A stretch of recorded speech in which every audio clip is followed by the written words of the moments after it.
Assembly की दिफाई कमेटियों और कश्मीर कमेटी का GHQ का दौरा। कमेटियों के शुरा को दाखिली और खारजी सूरत हाल पर आगाह किया गया। ISPR के मुताबिक जनरल कमर जावेद बाजवा का वक्त से तबादला ख्याल। आर्मी चीफ ने शुरा के सवालात के मुफज्जल जवाब दिए। आर्मी चीफ कहते हैं हर तरह की सूरत हाल का सामना करने के लिए तैयार हैं। मुसल्लह अफवाज ने अवामी हिमायत से दहशतगर्दी के खिलाफ कामयाबियां हासिल की। मजीद कहा, चैलेंजेस के बावजूद पाकिस्तान की सरहदें मुकम्मल तौर पर महफूज हैं। पाक फौज कश्मीर कॉस्ट की मुकम्मल हिमायत करती है।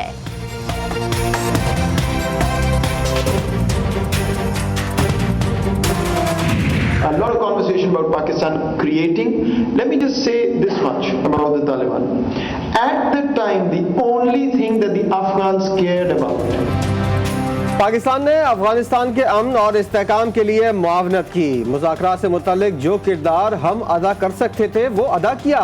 मुशीर कौमी सलामती मुईद यूसुफ का कहना है अफगानिस्तान के ज़मीनी हक़ाइक़ नज़रअंदाज करके वहाँ गलतियाँ की गईं। पाकिस्तान से मुतल्लिक बहुत सी बातें की गईं जो बाद में गलत साबित हुईं।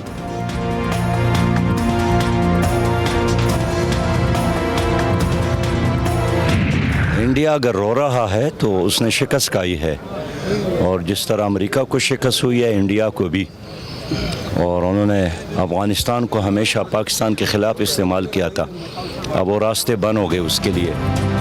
अफगानिस्तान का अमन पाकिस्तान का अमन है। हुकूमत को नई अफगान हुकूमत को तस्लीम कर लेना चाहिए। अमीर जमात इस्लामी सिराजुल हक का मशवरा। GTV से खुसूसी गुफ्तगू में कहा कि भारत ने अफगानिस्तान में बदतरीन शिकस्त खाई। भारत पर अफगानिस्तान के रास्ते बंद हो गए, अब वावेला कर रहा है।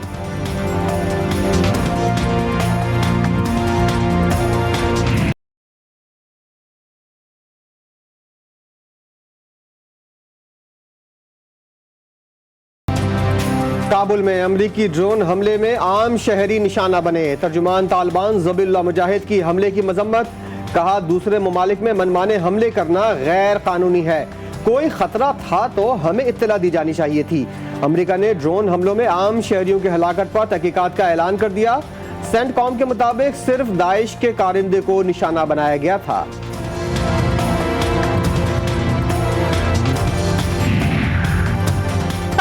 अमीर मुल्ला हैबतुल्लाह कंधार में खैरियत से हैं। अफगानिस्तान में हुकूमत साजी के मामलात पर मुशावरत में मसरूफ हैं। तालिबान का दावा। मुल्ला हैबतुल्लाह की नई तस्वीर भी मंजर-ए-आम पर आ गई। तालिबान के नायब तर्जुमान बिलाल करीमी के मुताबिक मुल्ला हैबतुल्लाह अख्वंज़ादा जल्द अवाम के सामने आएंगे।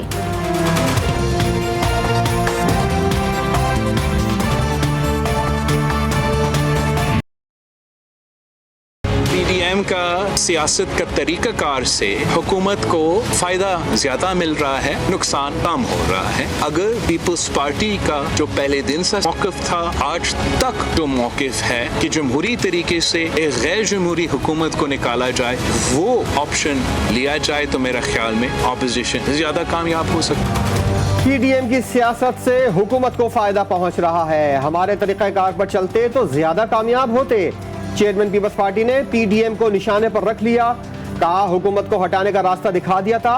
हमारी बात मान लेते तो पहले पंजाब और फिर विफाकी हुकूमत को घर भेजते।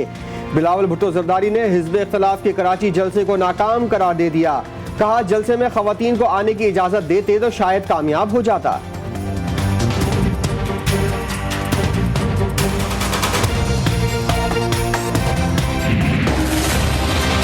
रब ने मौका दिया तो हम एक जमात के अलावा सब जमातें मिलकर 2 सालों में कराची को जनूबी एशिया का पेरिस बना दें। ग्रीन लाइन तोहफा है वफाक का सिंध के अवाम के लिए, कराची के अवाम के लिए। लीगी सदर को जाते जाते कराची की तड़प। शहर कायद को पेरिस बनाने का ऐलान। कहते हैं कराची की तरक्की के लिए हमारे पास मुख्तलिफ प्रोग्राम्स हैं। तरक्की के लिए वसाइल का नहीं बल्कि गवर्नेंस मसला है। शहबाज शरीफ ने मुल्क में शफाफ इलेक्शन का मुतालबा भी दोहरा दिया। मीडिया से गुफ्तगू में शहबाज शरीफ का कहना था कि एस्टैब्लिशमेंट ने किसी को इतना सपोर्ट नहीं किया जितना मौजूदा हुकूमत को किया।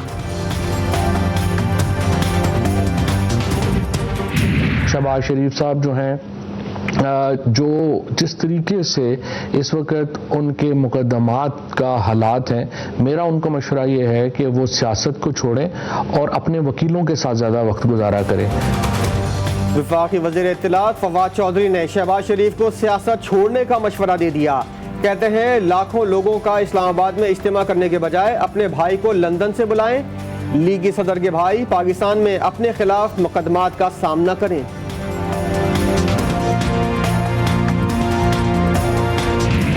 अड्डा खेल रहे हैं कि मारे हैं जनाब, आए फिर आपके साथ जो है कानून और आइन के तहत वो सलूक होगा जिसके आप मुस्तहिक हैं। पहले भी आप आ रहे थे। आपको अपोजिशन को मैं कहना चाहता हूँ आप फंस जाएंगे, अपोजिशन को कहना चाहता हूँ आप पछताएंगे। वफाकी वजीर दाखिला शेख रशीद ने पीडीएम को मार्च का शौक पूरा करने की पेशकश कर दी। कहा कानून का वही सलूक होगा जिसके आप मुस्तहिक हैं। हिज़्ब इख्तिलाफ तो पिछले दिसंबर में भी इस्तीफा लेने आ रही थी। दरअसल ये लोग लारी अड्डा खेल रहे हैं। मार्च किया तो फंस जाएंगे, पछताएंगे।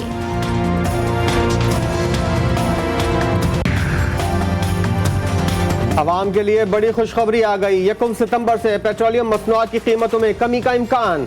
सिफारिशात वजारत तवानाई को मौसूल। पेट्रोल की कीमत में 3 रुपए 50 पैसे, हाई स्पीड डीजल की कीमत में 5 रुपए फी लीटर तक कमी की सिफारिश। हतमी फैसला वजारत खजाना वज़ीर आज़म से मुशावरत के बाद करेगी।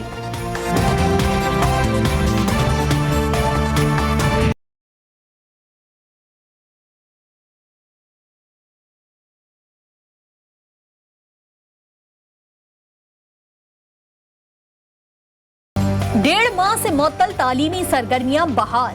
कराची समेत सिंध भर के स्कूल खुल गए। वालिदैन को तशवीश। कहा वबा का खतरा मौजूद है, सबको एसओपीज पर अमल दरामद करना होगा। जून जुलाई की फीस की मद में भी भारी रकम वसूल करने के लिए वालिदैन पर शदीद दबाव। तालीमी इदारों से मुताल्लिक साइंस सरकार का एक और बड़ा फैसला। सिंध के स्कूलों और कॉलेजेस में कोरोना से बचाव की वैक्सीन लगाई जाएगी। वज़ीर सेहत अजरा पिचोहो और वज़ीर तालीम सरदार शाह की ज़ेर सदारत इजलास। निजी और सरकारी तालीमी इदारों में वैक्सीनेशन का मरहला 6 सितंबर से शुरू किया जाएगा। 9वीं से 12वीं जमात के 14,200,000 तलबा और तालबात की वैक्सीनेशन की जाएगी। यंग डॉक्टर्स एसोसिएशन का मुल्क भर में यौम सियाह। लाहौर वाक़े के खिलाफ डॉक्टर्स का स्याह पट्टियां बांधकर कराची में एहतजाज। फैसलाबाद में डीएचक्यू और एलाइड अस्पताल में ओपीडीज बंद, मरीज रुल गए। पुलिस तशद्दुद किसी सूरत बर्दाश्त नहीं करेंगे, मुजाहिरीन का मौक़िफ़। नैब शहरियों को खौफजदा करके रिकवरी नहीं कर सकता। कायम मुकाम चीफ जस्टिस उमर अता बंदियाल का इजहार बरहमी। नैब प्रोसिक्यूटर ने सैफुर रहमान की आताए अदालत से गिरफ्तारी पर माफ़ी मांग ली। गिरफ्तारी में मुलविस नैब मुलाजमीन को 1-1 लाख रुपए के सिक्योरिटी बॉन्ड जमा कराने की हिदायत। चेयरमैन नैब का नोटिस, 24 घंटों में रिपोर्ट तलब।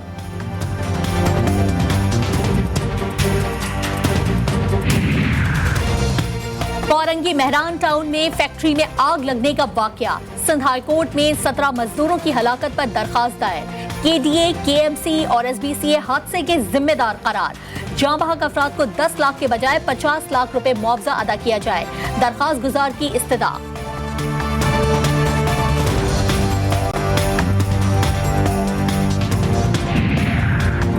नूर मुकद्दम कत्ल केस में मरकजी मुलजिम जाहिर जाफर के जुडिशल रिमांड में 6 सितंबर तक तौसी। मुलजिम जाहिर जाफर को इस्लामाबाद कचहरी लाया गया। रूपकार के जरिए हाजिरी के बाद वापस अडियाला जेल मुंतकिल कर दिया गया। चौहंग लाहौर में मां बेटी से ज्यादती केस के मुल्जिमान 14 रोजा जिस्मानी रिमांड पर पुलिस के हवाले। इंसदाद दहशतगर्दी अदालत का मुल्जिमान को 13 सितंबर को दोबारा पेश करने का हुक्म। तफ्तीशी अफसर के मुताबिक मुल्जिमान उमर फारूक और मुनसिफ को शनाख्त कर लिया गया।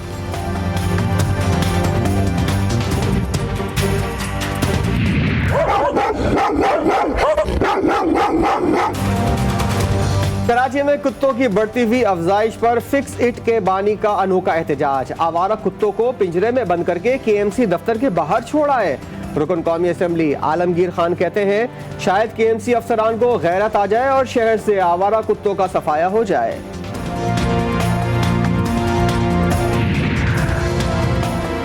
बाद ही सही, सिंध हुकूमत किसी काम के लिए तो जाग उठी।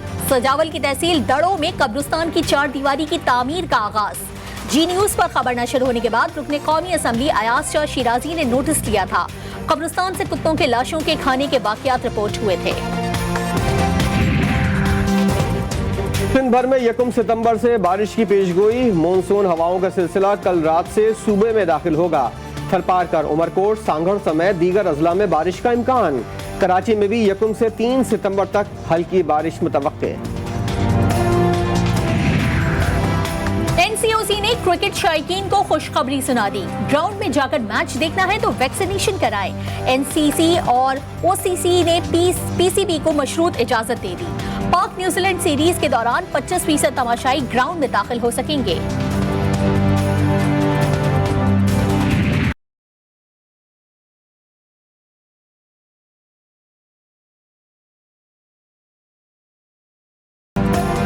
और गिलगित के पहाड़ों में कुदरती हुस्न के बेमिसाल नज़ारे। दुश्वार गुजार रास्तों के बाद जन्नत नज़ीर मनाजिर। 8000 फुट की बुलंदी पर वाक़े अपर कचोरा झील सयाहों की तवज्जो का मरकज।